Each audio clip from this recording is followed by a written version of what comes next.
Panginoon ay purihin, ngalan niya ay dakilain. Panginoon ay purihin, ngalan niya ay dakilain. Panginoon, ikaw ang may likha ng langit, dagat at lupa, ng buwan, araw at mga bituin, tanang nilalang sa papawirin. Panginoon ay purihin, ngalan niya ay dakilain. Panginoon ay purihin, ngalan niya ay dakilain. Ngalan niya ay dakilain. Sa ngalan ng Ama at ng Anak at ng Espiritu Santo. Amen. Ang pagpapala at kapayapaan mula sa Diyos na Ama natin at sa Panginoong Hesukristo naway sumainyo. At sumaiyo rin. Mga kapatid, tinipon tayo bilang kaanib ng angkan ng Diyos, kaya dumulog tayo sa maawaing Panginoong nagpapatawad ng lubos.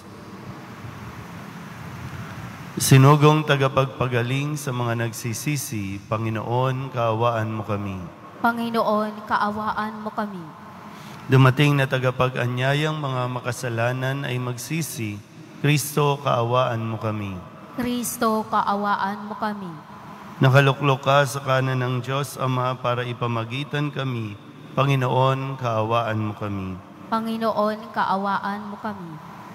Kaawaan tayo na makapangyarihang Diyos, patawarin tayo sa ating mga kasalanan at patnubayan tayo sa buhay na walang hanggan. Amen. Manalangin tayo. Ama naming makapangyarihan, ang iyo nawang kagandahang loob ay manguna at sumubaybay sa aming pamumuhay ngayon at araw-araw, upang kami itaguyod sa paninindigang gumawa ng kabutihan sa pamamagitan ni Jesucristo kasama ng Espiritu Santo magpasawalang hanggan. Amen.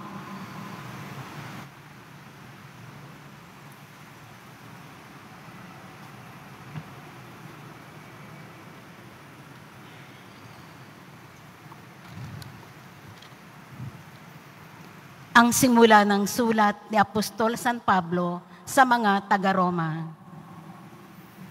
Mula kay Pablo, na alipin ni Kristo Jesus, tinawag upang maging apostol at hinirang upang mangaral ng mabuting balita ng Diyos. Sa inyong lahat na minamahal ng Diyos, na nangarian sa Roma, na tinawag upang maging mga banal.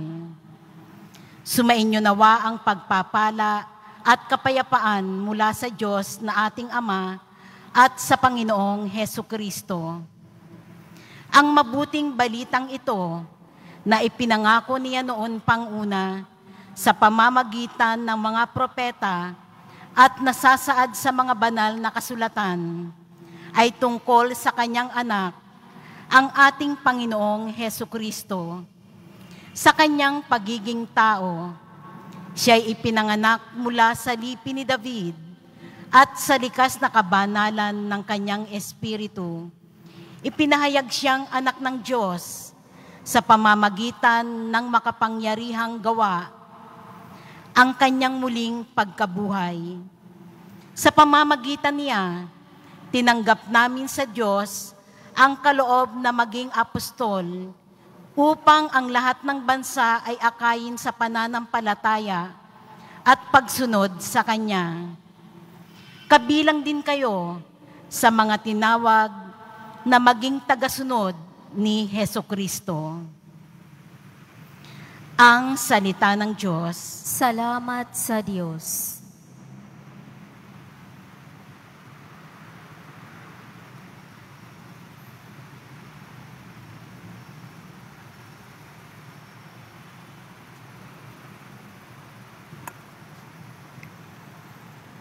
Ang Diyos na rin ang naghayag ng handog niyang pagliligtas. Ang Diyos na rin ang naghayag ng handog niyang pagliligtas. Umawit ng bagong awit at sa poon ay ialay. Pagkat yaong ginawa niya ay kahanga-hangang tunay. Sa sariling lakas niya at taglay na kabanalan, walang hirap na natamo, yaong hangad na tagumpay. Ang Diyos na rin ang naghayag ng handog niyang pagliligtas. Ang tagumpay niyang ito, siya na rin ang naghayag. Sa harap ng mga bansay, nahayag ang pagliligtas. Ang pangako sa Israel, lubos niyang tinutupad. Ang Diyos na rin ang naghayag ng handog niyang pagliligtas. Tapat siya sa kanila at ang pag-ibig ay wagas. Ang tagumpay ng ating Diyos kahit saan ay namalas. Magkaingay na may galak, yaong lahat sa daigdig. Ang poon ay buong galak, napurihin sa pag-awit. Ang Diyos na rin ang naghayag ng handog niyang pagliligtas.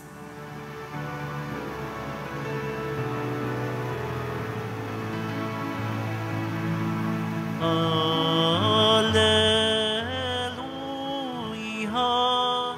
hallelujah,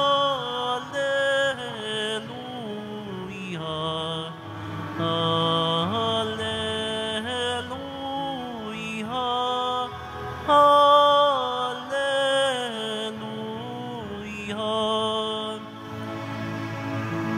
Dinggin ninyong lahat ngayon ang tinig ng Panginoon sa loob na mahinahon. Hallelujah, hallelujah, hallelujah, hallelujah.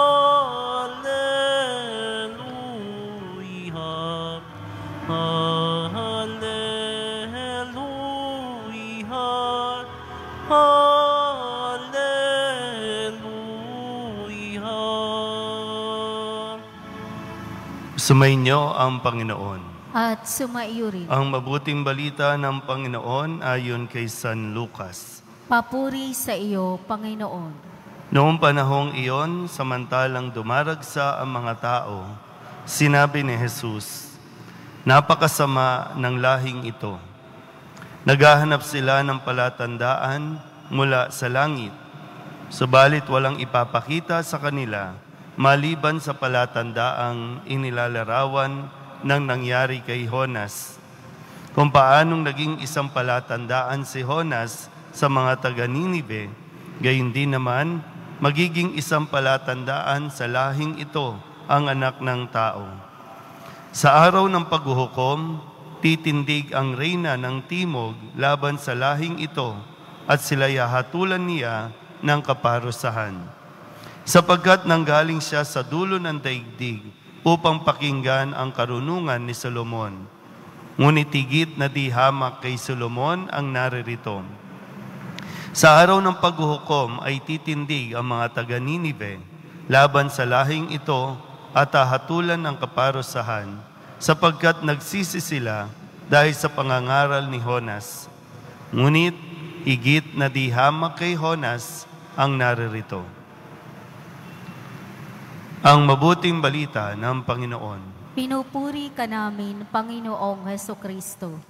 Isang magandang umaga po sa inyong lahat. Sa atin pong Ebanghelyo ngayon ay muling ipinapaalala sa atin itong tagpo na kung saan ay nasabi ni Kristo sa kanyang mga tagapakinig na napakasama ng lahing ito. Bakit po ba umabot doon sa punto na mismong si Kristo ang magsabi na napakasama ng lahing ito? Ano ba nangyayari sa panahon natin? Minsan mapapag-isip tayo, no? Kasi ang simbahan ba o si Kristo ba sa pamamagitan ng simbahan ay talaga bang nagkukulang o nagkulang ba sa kanyang pagpapahayag ng mabuting balita? O sadyang matigas lang talaga ang ulo natin? Minsan mas madali pang turuan yung mga medyo kapos sa isip, mas madali pang pasunurin yung mga hindi nakapag-aral kasi habang mataas o malayo ang ating nararating, mas lalo namang kumikitid ang ating mga pag-uutak, ang ating mga kaisipan, kung ano-ano ang ating mga naiisip, mas nagiging matigas ang ulo natin. Minsan, nakita na natin ang resulta. Halimbawa ngayon, nakikita na natin ang kapabayaan, ang bunga ng kapabayaan natin sa kalikasan, pero wala pa rin naman tayong ginagawa. Nasabi na natin na laging mayroong climate change, pero wala pa rin naman tayong ginagawa. Hinihintay lang natin kapag bumagyo ng matindi, gaya ng nangyari sa Japan, o kung ano pa man sa atin, nangyari na sa Yolanda, pero wala pa rin tayong natututunan. Ayaw pa rin natin makinig. Last week po yata yun, hindi ko alam kung Friday o basta, mayroong balita, sabi sa balita, doon sa Canada, pinayagan na ng korte, mismong korte, pumayag na pwede nang ikasal ang tao sa hayop. Doon, sa Canada. Pwede na, alam mo naman, ang mga Pilipino, inggitero, mamaya, kasi doon pwede ang divorce, doon pwede ang same-sex, doon pwede ang kung ano-ano, ay, pwede naman pala, payagan na natin. Paano ba? Kasi, sabi nga dito, minsan, pag ayaw makinig, ayaw talaga. Kaya nawa, ang hilingin natin sa Panginoon ay patuloy tayong gabayan pa rin. Nawa ang pasensya ng Poong Nazareno ay talagang i-stretch pa ng todo. Talagang mas pagtiyagaan pa tayo ng Diyos. Sa atin din naman, konting hinay-hinay naman. Konting talino, konting pag-angat. Huwag naman natin masyadong itaas ang ating mga sarili na para bang tayo ang nakakaalam ng lahat, na para bang kailangan ang Diyos ang sumunod sa atin. Huwag nating kalimutan, tayo ang dapat makinig at sumunod sa Poong Jesus Nazareno. Amen?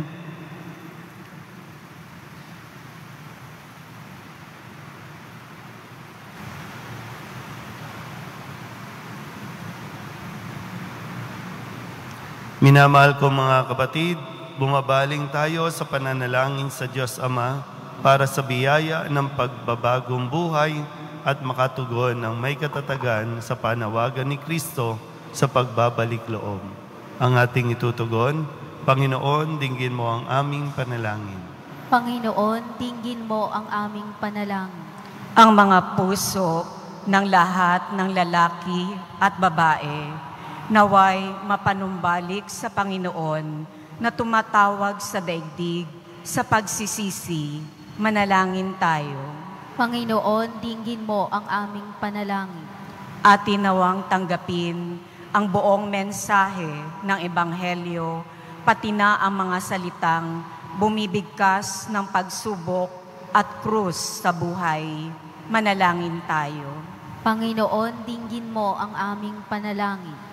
Katulad ng mga mamamayan ng Nineveh, naway itakwil natin ang mga masamang pamumuhay at bumaling tayo sa Diyos. Manalangin tayo. Panginoon, dinggin mo ang aming panalangin. Ang mga may sakit at matatanda, naway makatagpo ng kasiguruhan at pagmamahal mula sa mga nag-aaruga sa kanila. Manalangin tayo. Panginoon, dinggin mo ang aming panalangin.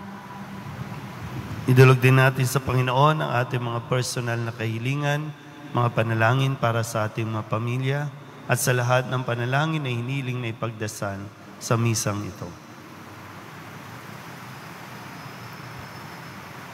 Ang lahat ng ito hinihiling namin sa ngalan ni Kristong aming Panginoon. Amen.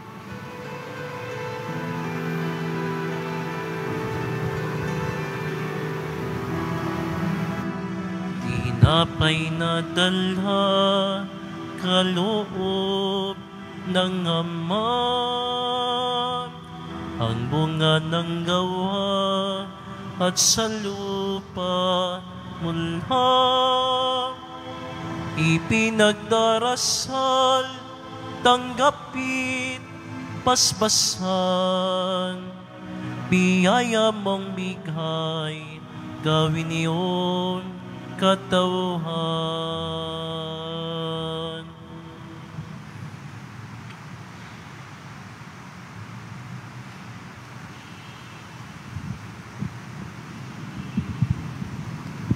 Manalangin kayo mga kapatid upang paghahain natin ni kalugdan ng Diyos sa mga makapangyarihan. Tanggapin nawa ng Panginoon itong paghahain sa iyong mga kamay, sa kapurihan niya at karangalan, sa ating kapakinabangan at sa buong sambayanan niyang banal. Ama naming lumikha, tanggapin mo ang aming mga panalangin na sumasaliw sa aming paghahain upang sa ginaganap naming pagdiriwang kami makatawid sa kaluwalhatian sa pamamagitan ni Jesucristo kasama ng Espiritu Santo magpasawalang hanggan. Amen. Sumainyo ang Panginoon. At sumaiyo rin. Itaas sa Diyos ang inyong puso at diwa. Itinaas na namin sa Panginoon. Pasalamatan natin ang Panginoong ating Diyos. Marapat na siya ay pasalamatan. Ama naming makapangyarihan, tunay nga marapat na ikaw ay aming pasalamatan. Sa iyong paglingap at kagandahang loob, ang tao'y nilikha mo at pinangangasiwa sa sansinukob. Sa hangad mong siya'y iwastong lubos, siya'y pinagdusa mo sa kanyang pagtalikod. Sa iyong paggiliw, iyong ipinahintulot na makabalik siya sa pamamagitan ni Kristo Jesus. Kaya kaysa ng mga anghel na nagsisiawit ng papuri sa iyo, nang walang humpay sa kalangitan, kami nagbubunyi sa iyong kadakilaan.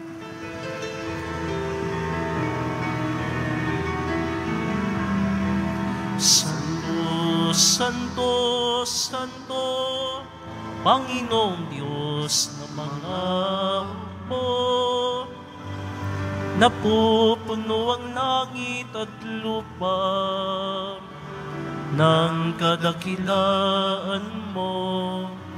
Usana, usana sa kaitaasan, usana, usana sa kaitaasan. Pinagpala ang naparirito sa ngalan ng Panginoon. Usana, usana sa kaitaasan, usana, usana sa kaitaasan. Ama naming banal, ikaw ang bukal ng tanang kabanalan. Kaya't sa pamamagitan ng iyong Espiritu, gawin mong banal ang kaloob na ito upang para sa aming maging katawan at dugo ng aming Panginoong Hesukristo.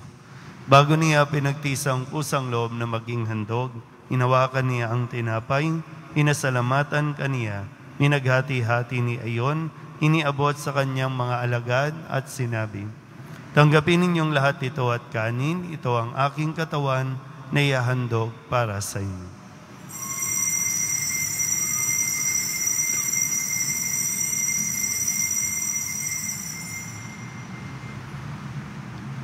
Gayun din naman nang matapos ang hapunan, inawakan niya ang kalis, muli kaniyang pinasalamatan.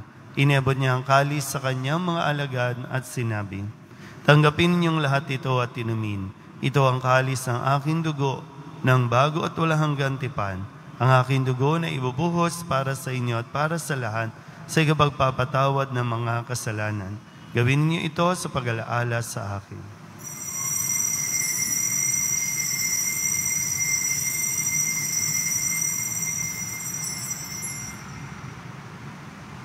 Pagbunyi natin ang misteryo ng pananampalataya. Aming ipinahayag na namatay ang iyong anak, na buhay bilang Mesihas at magbabalik sa wakas para mahayag sa lahat. Ama, ginagawa namin ngayon ang pag-alaala sa pagkamatay at muling pagkabuhay ng iyong anak, kaya tinialay namin sa iyo ang tinapay na nagbibigay buhay at ang kalis na nagkakaloob ng kaligtasan. Kami napapasalamat dahil kami iyong minarapat na tumayo sa harap mo para maglingkod sa iyo. Sinasamo namin kami magsasalo-salo sa katawan at dugo ni Kristo ay mabuklod sa pagkakaisa sa pamamagitan ng Espiritu Santo. Ama, lingapin mo ang iyong simbahang laganap sa buong daigdig. Puspusin mo kami sa pag-ibig kaysa ni Francisco na aming Papa, ni Luis Antonio na aming Obispo at ng Tanang Kaparian. Alalahanin mo rin ang mga kapatid naming nahimlay na may pag-asang sila'y muling mabubuhay, gayon din ang lahat ng mga pumanaw. Kawaan mo sila at patuloyin sa iyong kaliwanagan. Kawaan mo at pagintapating kaming lahat na makasalo sa iyong buhay na walang wakas. Kaysa ng mahal na Birhen Maria na Ina ng Diyos, ng kabiyak ng puso niyang si San Jose, kaysa ng mga apostol at ng lahat ng mga banal na namuhay dito sa daigdig ng kalugod-lugod sa iyo, may pagdiwang nawa namin ang papupuri sa ikararangal mo sa pamamagitan ng iyong anak na aming Panginoong Hesukristo. Sa pamamagitan ni Kristo, kasama niya at sa Kanya, ang lahat ng parangal at papuri ay sa iyo, Diyos Amang makapangyarihan, kasama ng Espiritu Santo, magpasawalang hanggan.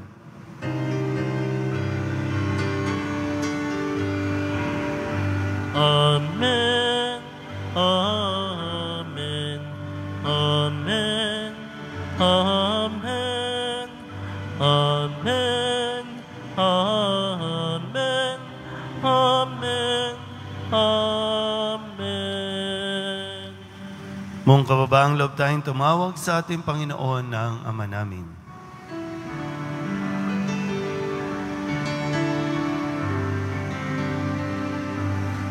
Ama namin, sumasalangit ka, sambahin ang ngalan mo. Mapasa amin ang kaharian mo, sundin ang loob mo. Dito sa lupa para ng sa langit, bigyan mo kami ngayon ng aming kakanin sa araw-araw, at patawarin mo ang aming mga sala para ng pagpapatawad namin sa nagkakasala sa amin, at huwag mo kaming ipahintulot sa tukso, at iadya mo kami sa lahat ng masama. Inihiling namin kami iadya sa lahat ng masama, pagkalooban ng kapayapaan araw-araw, iligtas sa kasalanan at ilayo sa lahat ng kapahamakan, samantalang aming pinananabikan ang dakilang araw ng pagpapahayag ng tagapagligtas naming si Hesukristo. Sapagkat iyo ang kaharian at ang kapangyarihan at ang kapurihan magpakailanman. Amen. Panginoong Hesukristo, sinabi mo sa iyong mga apostol, kapayapaan ang iniiwan ko sa inyo, aking kapayapaan ang binibigay ko sa inyo. Tunghayan mo ang aming pananampalataya at huwag ang aming mga pagkakasala. Pagkalooban mo kami ng kapayapaan at pagkakaisa ayon sa iyong kalooban, kasama ng Espiritu Santo, magpasawalang hanggan. Amen. Ang kapayapaan ng Panginoon ay laging sumainyo. At sumaiyo rin. Magbigayan po tayo ng kapayapaan sa isa't isa.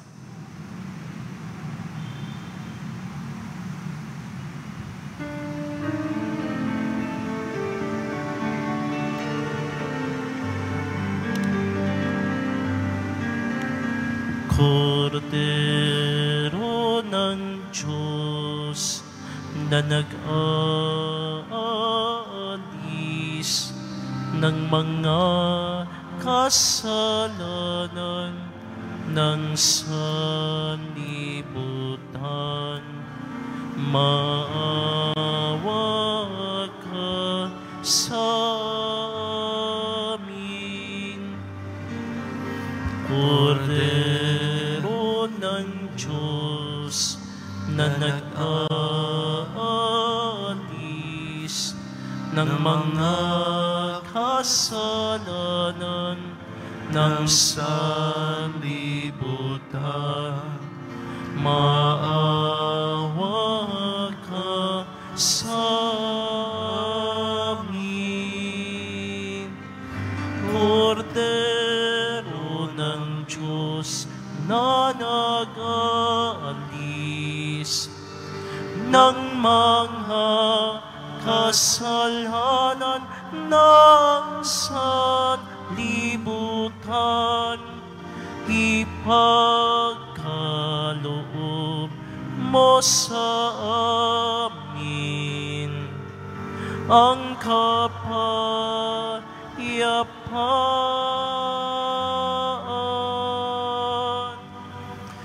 Ito ang kordero ng Diyos. Ito ang nag-aalis ng kasalanan ng sanlibutan. Mapalad ang mga inaanyayahan sa kanyang piging. Panginoon, hindi ako karapat-dapat na magpatuloy sa iyo, ngunit sa isang salita mo lamang ay gagaling na ako.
Manalangin tayo. Ama naming mapagmahal, ngayong kami iyong pinapakinabang sa katawat dugong banal, inilulog namin sa dakila mong kabutihan sa tanan na kami gawin mong kasalo sa iyong buhay sa pamamagitan ni Jesucristo kasama ng Espiritu Santo magpasawalang hanggan. Amen. Sumainyo ang Panginoon. At sumaiyo rin. Manalangin tayo para sa pagbabasbas. Mahal na poong Jesus Nazareno, inihayag mo sa pamamagitan ng krus ang walang maliw na pag-ibig ng Diyos sa sangkatauhan. Pakinggan mo ang kahilingan ng iyong angkan na nagsusumamo sa iyo. Makamtanawa nila ang inyong katugunan at tanggapin ang kasagutan na may utang na loob na tinatanaw. Basbasan din po ninyo mga dala-dala nila, mga imahin at dasalan at lahat ng mga may karamdaman. Sa pamamagitan ng bendisyon na ito, naway maalala nila ang mga pangako nila noon sa binyag, na ikaw ang kanilang ibigin at paglilingkuran bilang Panginoon magpasawalang hanggan. Amen. At pagpalain kayo ng makapangyarihang Diyos, Ama at Anak, at Espiritu Santo. Amen. Tapos sa banal na misa, humayo tayong mapayapa. Salamat sa Diyos. Magandang umaga po.